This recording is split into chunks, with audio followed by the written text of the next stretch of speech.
गावाच्या टोकाला एक मोठा वाडा होता. त्या वाड्यात धनराज नावाचा श्रीमंत सावकार राहत होता. त्याच्याकडे भरपूर जमीन, पैसा आणि मानमरातब होता. पण त्याच्या मनात दया नव्हती. गरीब शेतकरी संकटात सापडले की तो त्यांना कर्ज द्यायचा. पण त्यांच्या बदल्यात त्याची जमीन, दागिने किंवा घर तारण ठेवायचा. वेळेवर पैसे परत करता आले नाहीत की तो त्याची सर्वस्वी मालमत्ता जप्त करायचा. धनराजला वाटायचे की पैसा म्हणजे सर्व काही. गावातील लोक त्याला नमस्कार करायचे, पण तो आदर नव्हता, ती भीती होती.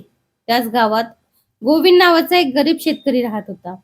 पत्नी सीता आणि 2 लहान मुलासह तो कष्टाने संसार चालवत होता. एक वर्षी दुष्काळ पडला. पिके जळून गेली.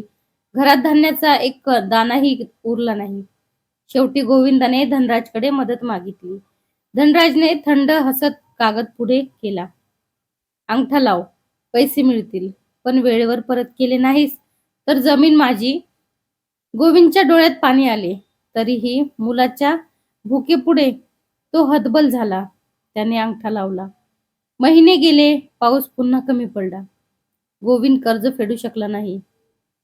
धनराजने त्या क्षणाचाही विचार न करता त्याची जमीन ताब्यात घेतली. गोविंदचे कुटुंब रडत होते, पण धनराजच्या चेहऱ्यावर दयेचा लवलेश नव्हता. त्या दिवशी गावातील एक वृद्ध माणूस धनराजला म्हणाला, बाळा, दुसऱ्याच्या अश्रूवर उभा राहिलेला महाल कधीच सुख देत नाही. कर्माची फेड प्रत्येकाला करावीच लागते. धनराज मोठ्याने हसला. कर्म, वर्म काही नसतं. पैसा असेल तर सगळं मिळतं. वृद्ध शांतपणे निघून गेला. वर्ष सरत गेली. धनराजचा व्यवसाय आणखी वाढला. त्याचा मुलगा विक्रम शहरात शिकायला गेला. धनराजला खात्री होती की त्याचा घरात कायम आनंदच राहील. पण नियतीने वेगळंच ठरवलेले होते. एका रात्री विक्रमचा अपघात झाला. त्याचा एक पाय कायमचा निकामी झाला. धनराजने लाखो रुपये खर्च केले. मोठमोठ्या डॉक्टरांकडे उपचार केले, पण काहीच उपयोग झाला नाही. पहिल्यांदाच त्याच्या डोळ्यात असहाय्यतेचे अश्रू आले. त्यानंतर काही महिन्यात त्याच्या व्यापारात मोठे नुकसान झाले. ज्याच्यावर त्याने विश्वास ठेवला होता त्यांनीच त्याला फसवले. बँकेचे कर्ज वाढले. एका मागोमाग एक जमीन विकावी लागली. ज्या लोकांना तो कधी तुच्छ समजायचा त्यांच्याच दारात आता त्याला मदतीसाठी जावे लागले. काहींनी मदत केली, पण अनेकांनी त्याच्याकडे पाठ फिरवली. त्या रात्री धनराजला झोप लागली नाही. त्याला त्या वृद्धाचे शब्द आठवत होते. कर्माची फेड प्रत्येकाला करावीच लागते. पहिल्यांदाच त्याने स्वतःला आरशात पाहिले. त्याला दिसत होता तो श्रीमंत सावकार नव्हता, तर अनेकांच्या अश्रूवर उभा राहिलेला एक स्वार्थी माणूस होता. त्याच्या मनात पश्चातापाची पहिली ठिणगी पेटली.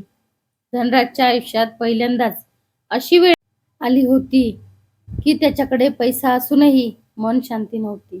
रात्री डोळे मिटले की गोविंद आणि इतर गरीब लोकांचे अश्रूंनी भरलेले चेहरे त्याला दिसू लागले. त्याने त्याची घरे हिरावून घेतली.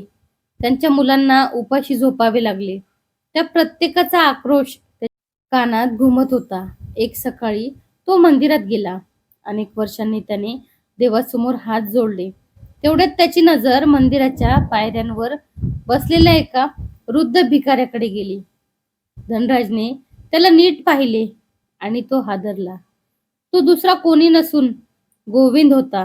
कधी काळी स्वतःच्या शेतात मालक असलेला गोविंद आज फाटके कपडे घालून लोकांकडे 2 वेळच्या जेवणासाठी हात पसरत होता. धनराजचे पाय थरथर कापू लागले. तो गोविंद जवळ गेला. गोविंद, मला माफ कर. गोविंदने त्याच्याकडे शांत नजरेने पाहिले.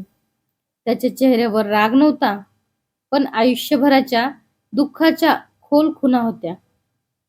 तो हळू आवाजात म्हणाला, माफीने माझी जमीन परत येणार आहे का?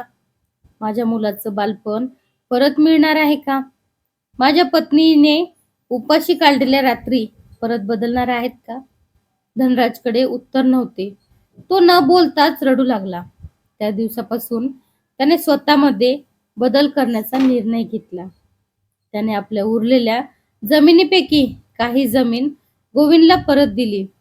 फक्त गोविंदलाच नाही, तर ज्याच्यावर अन्याय झाला होता अशा अनेक कुटुंबांना त्याने त्यांची मालमत्ता परत करण्यास सुरुवात केली. गावातील लोकांना सुरुवातीला विश्वास बसत नव्हता. हाच तो धनराज आहे का?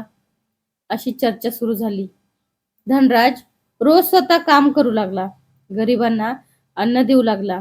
गावातील मुलांना शिक्षणासाठी निधी उभा केला. विहीर दुरुस्त केली.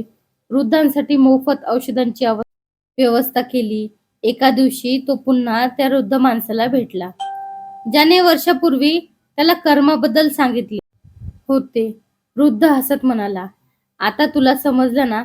कर्माची फेड शिक्षा देण्यासाठी नसते, तर माणसाला बदलण्यासाठी असते. धनराजच्या डोळ्यात अश्रू आले. तो म्हणाला, मी आयुष्यभर पैसा कमवला, पण माणसं गमवली. आज पैसा कमी आहे, पण मन हलकं झालं आहे. वृद्धाने त्याच्या खांद्यावर हात ठेवला. जेव्हा माणूस स्वतःची चूक मान्य करतो, तेव्हाच त्याच्या नव्या आयुष्याची सुरुवात होते.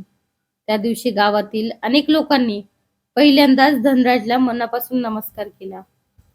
तो नमस्कार पैशासाठी नव्हता, तो त्याच्या बदललेल्या मानासाठी होता. पण नियतीची परीक्षा अजून संपलेली नव्हती. धनराजच्या आयुष्यात लवकरच असा प्रसंग येणार होता, जो सिद्ध करणार होता की चांगल्या कर्माचे फळही एक दिवस नक्की मिळते. तर कशी वाटली कथा नक्की कमेंट करून